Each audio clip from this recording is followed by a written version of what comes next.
हाँ, तो इससे पहले वाली वीडियोस में मैंने आपको किरचॉफ वोल्टेज लॉ यानी मैश या सर्कुलेटिंग करंट मेथड समझाया था फॉर केस वन। उसमें केस वन में हमने क्या था, बैटरीज या वोल्टेज सोर्स ही अवेलेबल थे ऐसे सर्किट्स। आज हम डिस्कस करेंगे जब करंट सोर्स भी प्रेजेंट हो सर्किट्स में, तो उसको कैसे आपको केवीएल उसमें अप्लाई करना है, कैसे उसको सॉल्व करना है। ठीक है, तो Kirchhoff voltage when current source is present in side branches of the circuit, जैसे कि ये करंट सोर्स साइड ब्रांच में है, जैसे कि ये करंट सोर्स साइड ब्रांच में है, तो ये सर्किट को कैसे सॉल्व करना है। फिर अगली वाली वीडियो में मैं आपको बताऊंगा कि जब ये करंट सोर्स यहाँ पर पोजीशन हो, यानी कि मिडिल में इन दो जो है मैश के बीच में जो है करंट सोर्स अगर हो, तो उसे कैसे सॉल्व करना है, तो नेक्स्ट वीडियो में बताऊंगा। तो अभी देखते हैं कि इस केस में कि करंट सोर्स साइड में है, तो अब कैसे करना है। तो can not apply KVL in second mesh, इस समय हम लोग अप्लाई नहीं कर सकते हैं due to this current source, क्योंकि इसका इंटरनल रेजिस्टेंस हमको नहीं जो है पता है।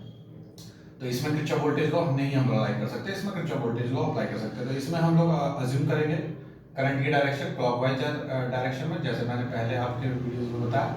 और इसमें लेकिन हम क्लॉकवाइज में नहीं अज्यूम कर सकते, क्योंकि ये करंट की डायरेक्शन डिसाइड कर रहा है करंट सोर्स के द्वारा। तो करंट सोर्स की जो डायरेक्शन है वही हमको इसकी डायरेक्शन रखनी पड़ेगी। ठीक है, यहाँ पे हम अज्यूम नहीं कर सकते। तो I2 की डायरेक्शन हमें सेम रखनी है, लेकिन आप I2 की वैल्यू बाय ऑब्जर्वेशन, जैसे आप देख रहे हैं सर्किट को, तो I2 की वैल्यू 8 एम्पियर गिवन है। ठीक है, तो किरचॉफ वोल्टेज लॉ अप्लाई नहीं करना, I2 की वैल्यू 8 हमको इसमें ऑलरेडी मिल गई है। तो इससे पता चलता है कि 30 ओम में कितनी करंट है, 8 एम्पियर, और उसकी डायरेक्शन क्या है, लेफ्ट साइड। ठीक है, तो ये बाय ऑब्जर्वेशन, कोई हमने अभी केवीएल अप्लाई नहीं किया। अब हम अप्लाई केवीएल सिर्फ कहाँ कर सकते हैं, इस वाले लूप में, इस वाले मैश में। तो इसमें हमने फर्स्ट मैश में अपना केवीएल अप्लाई जैसे हम करते हैं वैसे किया। तो 20, क्योंकि बैटरी में से करंट आगे की तरफ लीव कर रहा है, प्लस से बाहर निकल रहा है करंट, 20 माइनस 5i1, क्योंकि रेजिस्टेंस है तो नेगेटिव लेना है वोल्टेजेस।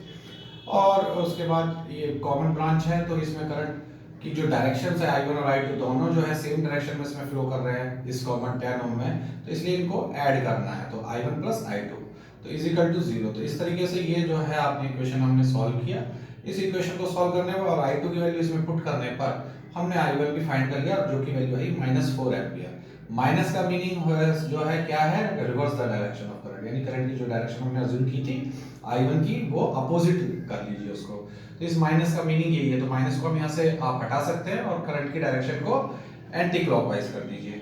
तो अब 5 ओम में करंट कितनी है, 4 एम्पियर, और डायरेक्शन क्या है इसका, लेफ्ट हैंड साइड।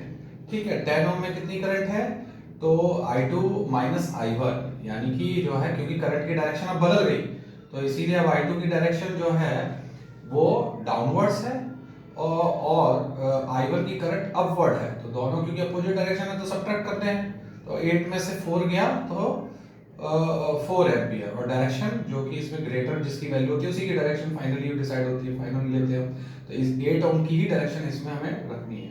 तो 4 एम्पियर इसका आंसर हो गया, और इसका ही आंसर हमें ऑलरेडी हमें अवेलेबल था। तो ये हमारा जो है सर्किट सॉल्व हो गया। अब आइए इसी केस को हम, इसमें यही केस सिमिलर केस है, बस इसमें से रेजिस्टेंस जो कि वो 30 ओम था वो मैंने इसमें से रिप्लेस कर दिया, हटा दिया। तो इसको आप जो भी मैंने मेथड बताया उससे तो ये सॉल्व हो ही जाएगा बिल्कुल एज इट इज। इस 30 ओम से कोई चेंजेस नहीं है, सेम फॉलो होगा सर्किट और फॉलो होगा, उसके वही आंसर्स होंगे। लेकिन इसके एक और मेथड भी है जो आप इसे सॉल्व कर सकते हो यूजिंग सोर्स कन्वर्जन मेथड, यानी कि सोर्स ट्रांसफॉर्मेशन मेथड से, यानी सोर्स आप बदल सकते हो। सोर्स बदलने का मतलब क्या है, change the real current source. एक रियल करंट सोर्स को आप रियल वोल्टेज सोर्स में आप इसके अंदर चेंज कर सकते हो। जैसे कि ये 8 एम्पियर और 10 ओम जो कि पैरेलल में है, तो रियल करंट सोर्स है ये, और इसको आप बैटरी रियल वोल्टेज सोर्स में आप इसको कन्वर्ट कर सकते हो।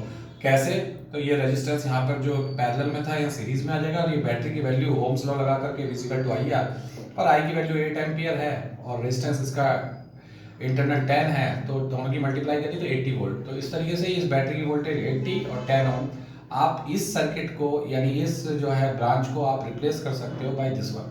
तो इस तरीके से हम इस सर्किट इसको ड्रा करेंगे, दोबारा से इस सर्किट को ड्रॉ करेंगे, और हमने जो है वो करंट सोर्स को रिप्लेस कर दिया है बैटरी से। ठीक है, अब इसमें क्योंकि एक ही लूप है तो apply the KVL in mesh, इसके अंदर मैश लगा दीजिए। तो ये जो है अब करंट की डायरेक्शन मैंने इसमें एंटी क्लॉकवाइज ली है, तो इसमें हम कोई भी अज्यूम कर सकते हैं। तो इसमें करंट यहाँ से लीव कर रहा है, मतलब निकल रहा है प्लस से, तो ये प्लस का 80। फिर ये करंट जो कि क्योंकि एंटर कर रहा है तो ये बैटरी माइनस की, -5i1 -10i is equal to 0। ये किरचॉफ वोल्टेज लॉ लगाया, इसको सॉल्व किया तो i1 की वैल्यू 4 एम्पियर। तो इस तरीके से ये प्लस आया है, इसका मतलब जो डायरेक्शन मैंने अज्यूम करी थी एंटी क्लॉकवाइज वही डायरेक्शन है। तो 5 ओम में करंट है 4 एम्पियर। 4 एम्पियर जो है करंट फ्लो कर रहा है लेफ्ट हैंड साइड में। अब इसमें जो है हम 10 ओम में करंट नहीं बता पाए, तो इसमें जो 10 ओम में करंट हम इस मेथड से नहीं बता पाएंगे, क्योंकि 10 ओम को तो हमने कन्वर्जन में यूज कर लिया। तो यहाँ पर ये ध्यान रखिएगा कि इस कन्वर्जन वाला मेथड वहीं पे अप्लाई करिएगा जहां पर हम लोगों को उस रेजिस्टेंस का जो कि कन्वर्जन में इन्वॉल्व हो रहा है उसका करंट अगर हमें फाइंड नहीं करना है तो आप कन्वर्जन अप्लाई कर सकते हो। और अगर उसी में करंट हमें फाइंड करना है तो कन्वर्जन फिर मेथड आपको इनकरेक्ट आंसर देगा। फिर वहां पर आप जो मैंने पहले अभी आपको बताया उस मेथड से आप फिर इसको सॉल्व करिएगा। Thank you.